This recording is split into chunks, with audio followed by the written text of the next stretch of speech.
حضرت رابعہ بصریہ رحمۃ اللہ تعالی علیہا، یہ اللہ کی بہت بڑی ولیہ گزری ہے۔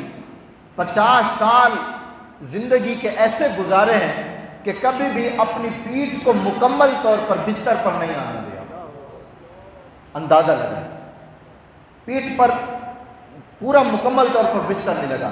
اور ایک مرتبہ آپ کی جو خادمہ تھی جس کا نام تھا حضرت عبدہ شوال بنت شوال رحمۃ اللہ تعالی علیہ، کہتی ہیں کہ میں نے حضرت رابعہ بصریہ کو دیکھا کہ وہ ساری رات نماز میں مصروف رہی، اللہ کی عبادت کرتی رہی، اور کہتی ہیں صبح ہوئی تو فجر کی نماز پڑھنے کے بعد حضرت رابعہ بصریہ اپنے مصلے کے اوپر ہی لیٹ گئی، مصلے کے اوپر لیٹ گئی۔ کہتے ہیں آنکھ لگی تو پھر اچانک اٹھ کر رونے لگی اور کہنے لگی نیند کر رہی ہو جبکہ اللہ نے تمہیں یہ زندگی نیند کرنے کے لیے نہیں دی ہے، سو گئی ہو، اللہ نے تمہیں یہ زندگی سونے کے لیے نہیں دی۔ اور پھر اپنے آپ سے کہتی ہے رابعہ اللہ کو راضی کر لے اس دنیا کے اندر، پھر قبر میں چین کی نیند سونا۔ یہ الفاظ ہے، رابعہ اپنے آپ کو اس دنیا میں رب کو راضی کر لے اس دنیا کے اندر، پھر قبر کے اندر تو چین کی نیند سونا، اس لیے کہ اس وقت جگانے والا کوئی نہیں ہوگا، قبر کے اندر عمل نہیں ہوں گے، اس وقت نہیں کہا جائے گا اٹھو نماز پڑھو، اس وقت نہیں کہا جائے گا اٹھو قرآن کی تلاوت کرو، اس وقت کیا ہوگا؟ فرمایا صرف سکون ہی سکون ہوگا۔ لیکن سکون اسی کو ہوگا جس نے دنیا میں نیکیاں کی ہوگی، اس کو سکون نہیں ہوگا جو رب کا نافرمان ہو کر زندگی گزار گیا۔ پھر قبر کے اندر کیا ہوگا؟ سیدنا عمر فاروق رضی اللہ تعالیٰ عنہ قیامت کا ذکر سنتے اتنا نہ روتے، جہنم کا ذکر سنتے اتنا نہ روتے، لیکن جب قبر کے متعلق سنتے تو بہت روتے۔ کسی نے پوچھا حضور کیا بات ہے؟ آپ تو ویسے بخشے بخشائے ہیں، آپ ہر چیز کا ذکر سنتے ہیں، جہنم کا، قیامت کا، ہولناکیوں کا، شدت گرمی کا، ہر چیز کا ذکر سنتے ہیں، اتنا نہیں روتے، لیکن قبر کے متعلق سنتے ہیں تو آپ بہت روتے ہیں۔ فرمایا بات یہ ہے کہ مرنے کے بعد سب سے مشکل منزل یہ انسان کی قبر ہے، سب سے مشکل۔ اگر یہ ٹھیک تو آگے معاملہ ٹھیک ہو جائے گا، اگر یہ ٹھیک نہیں ہے تو فرمایا پھر آگے بھی مشکلات ہوں۔ کیوں؟ اس لیے کہ اب مثال آج اگر کسی کا انتقال ہوتا ہے کب تک قبر میں رہے گا؟ جب تک قیامت قائم نہیں ہوتی، جب تک قیامت قائم نہیں ہوتی۔ اور فرمایا جو لوگ نافرمان ہوتے ہیں، اللہ کی نافرمانیوں میں ساری زندگی گزاری، ان کا معاملہ کیا؟ فرمایا ایک تو قبر اندھیری، قبر کے اندر کوئی روشنی نہیں، کوئی چراغ۔ اگر ہم قبر کے اندر کوئی روشنیاں لگا بھی دیں تو مردے کو کوئی فائدہ نہیں، کوئی صورت نہیں، اندھیرا اپنی جگہ۔ پھر فرمایا کہ جو لوگ نافرمان اور اللہ تبارک و تعالیٰ کی ساری زندگی نافرمانیوں میں گزارنے والے، فرمایا قبر ان کو دبائے گی، مردے کو قبر دبائے گی۔ فرمایا ہوگا کیا؟ یہ ہماری جو پسلیاں ہیں، ادھر کی پسلیاں دوسری پسلیوں میں جا کر یوں ملیں گی، اس قدر قبر بندے کو دبائے گی۔ اور فرمایا جو نیک لوگ ہوں گے ان کا کیا ہوگا؟ یہ وہ لوگ ہوں گے جو گناہگار ہوں گے، کافر ہوں گے اور اللہ کے ساتھ شرک کرنے والے۔ فرمایا ان کو اس طرح دبائے گی کہ ادھر کی پسلیاں ادھر میں پیوست۔ لیکن کرم نوازیاں دیکھیں میرے مالک کی۔ فرمایا جو میرے فرما بردار لوگ ہوں گے، فرمایا قبر ان کو بھی دبائے گی، لیکن ان کو کیسے؟ فرمایا جس طرح ماں اپنے بچے کو گود میں لے کے دباتی۔ کتنا ڈیفرنٹ ہے، کتنا فرق ہے، پیار سے جس طرح ماں اپنے بچے کو دباتی۔ فرمایا اللہ فرما بردار بندوں کو قبر کے اندر اس سے زیادہ تکلیف نہیں دے گا، اور یہ تکلیف نہیں ہے، محبت ہے۔ لیکن فرمایا جو نافرمان ہوگا، ایک تو اس کی پسلیاں، پھر فرمایا قبر کے اندر اژدہے آئیں گے بڑے، اور فرمایا فرشتے ہوں گے جن کے ہاتھ میں گلدوز ہوں گے، اور فرمایا کہ وہ مردے کو ماریں گے۔ فرمایا کیفیت کیا ہوگی کہ اگر کسی کو ماریں گے اس کا سر کچل دیں گے، فرمایا پھر کیا ہوگا؟ اللہ پھر حکم دے گا اس کا سر دوبارہ صحیح ہو جائے گا، وہ پھر ماریں گے، پھر دوبارہ سر صحیح ہوگا، وہ پھر۔ فرمایا جب تک قیامت قائم ہوگی تب تک اس کو یہ عذاب دیا جاتا رہے گا، اس کو یہ عذاب ہوتا رہے گا۔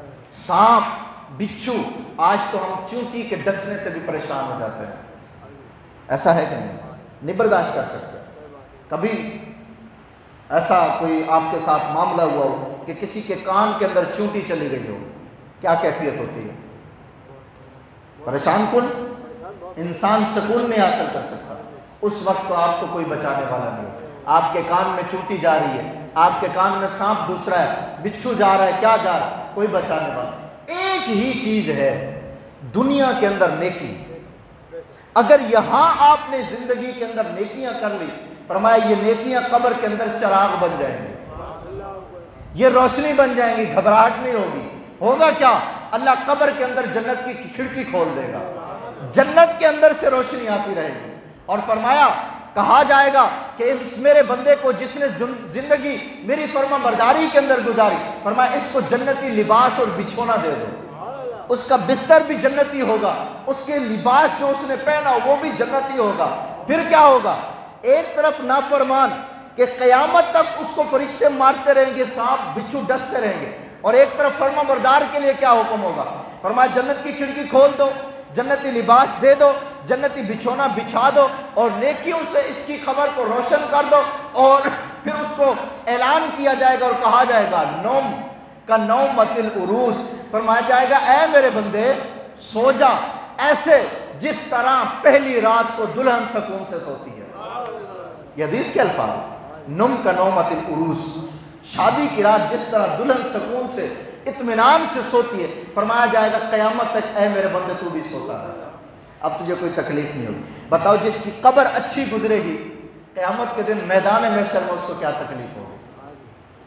اصل امتحان یہیں سے ہو جائے گا شروع، یہیں سے۔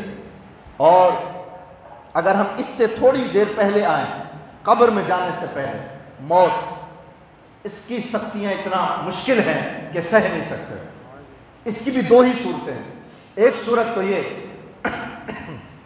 کہ فرمایا جب فرشتہ روح قبض کرنے آئے گا تو ہمارے آپ نے کبھی کسی کو دیکھا ہو کہ جب انتقال ہوتا ہے تو روح کیسے، فرمایا سب سے پہلے اس کے پاؤں کانپنا شروع ہوتے ہیں۔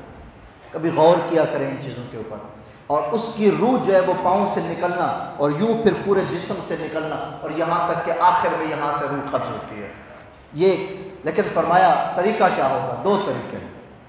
ایک طریقہ تو یہ ہے کہ اگر وہ بندہ نافرمان ہوگا، اگر اس نے ساری زندگی اللہ کی نافرمانی میں گزاری ہوگی، کفر میں گزاری ہوگی، شرک میں گزاری ہوگی، اللہ کی نافرمانی میں، فرمایا اس کی روح کس طرح قبض ہوگی؟ فرمایا جس طرح ریشم کے کپڑے کو کانٹے دار شاخ کے اوپر ڈال دیا جائے اور وہ کپڑا ان شاخوں کے اندر پیوست ہو جائے، اور پھر اس کپڑے کو کھینچو، جب کھینچیں گے تو کیا ہوگا؟ ریشم کے کپڑے کے دھاگے ان کانٹوں کے اندر پھنس جائیں گے، اور جب ہم کھینچیں گے تو وہ کپڑا صحیح سلامت نہیں آئے گا، بلکہ کانٹے کے اندر اس کے دھاگے چپکے رہیں گے۔ فرمایا جس طرح ریشم کے کپڑے کو شاخ سے کھینچتے ہوئے ریشم کا کپڑا صحیح سلامت نہیں آئے گا اور تکلیف میں ہوگا، اسی سے زیادہ تکلیف جب کسی نافرمان کی روح کو قبض کیا جائے گا تو اس کے جسم سے جب روح کھینچی جائے گی تو اس سے بھی زیادہ تکلیف ہوگا، اس سے بھی زیادہ تکلیف۔ اور دوسری طرف جو فرما بردار لوگ ہیں، جو نیک لوگ ہیں، جو متقی لوگ ہیں، جو اللہ اس کے رسول کے احکامات کے مطابق زندگی گزار کرے، فرمایا روح تو ان کی بھی قبض ہوگی، لیکن اس کا طریقہ کیا ہوگا؟ فرمایا جس طرح گوندے ہوئے آٹے سے کسی بال کو نکالا جائے، جس طرح وہ آسانی سے نکل آتا ہے، فرمایا اس کی روح کو بھی ہم ایسے آسانی سے قبض کریں۔ گوندے ہوئے آٹے سے کبھی بال کو کھینچ کے دیکھیں، کوئی رونے کی آواز نہیں آئے گی، کوئی آپ کو اس کے چپکنے، کیونکہ آٹا نرم ہو چکا ہوتا ہے اور بال بآسانی باہر، فرمایا اتنا آسانی سے ہم روح قبض کر لیں۔ اور یہ جو نیک اور متقی لوگ ہوں گے، پرہیزگار لوگ ہوں گے، فرمایا ہوگا کیا؟ کل قیامت کے دن جو 50,000 سال کا دن ہوگا، فرمایا ان کے اوپر مشکل نہیں ہوگا۔ کیا ہوگا؟ فرمایا بازو کا وقت ایسے گزرے گا جیسے ابھی 4 رکعت نماز فرض پڑی ہے، سارا 50,000 سال کا دن گزر جائے گا۔ اور جو پل صراط کا معاملہ، فرمایا جو پل صراط جو بال سے زیادہ باریک اور تلوار سے زیادہ تیز، اور اس پل کے اوپر فرمایا کانٹے بڑے بڑے شاخوں والے لگے ہوئے ہیں کہ لوگ اس کے اوپر چلیں گے تو زخمی ہو جائیں گے اپنے اعمال کے مطابق۔ فرمایا وہاں سے کیسے گزریں گے؟ فرمایا جس طرح بجلی چمکتی ہے اور فوراً ختم ہو جاتی ہے، فرمایا اتنی تیزی کے ساتھ نیک لوگ پل صراط سے پار ہو گئے، اتنی نیکی، لیکن ہوگا کیا؟ اس دنیا میں ہی عمل کرنا پڑے گا، اس دنیا میں رب کو راضی کرنا پڑے گا، ورنہ اعلان تو ہو چکا یا ایھا الانسان انک کادح الی ربک کدحا فملاقی، اے انسان ایک نہ ایک دن تو نے لوٹنا کہا ہے اللہ کے پاس، اور تو نے ملاقات کرنی ہے، ملاقی فرمایا تو نے ملاقات کرنی ہے کس سے؟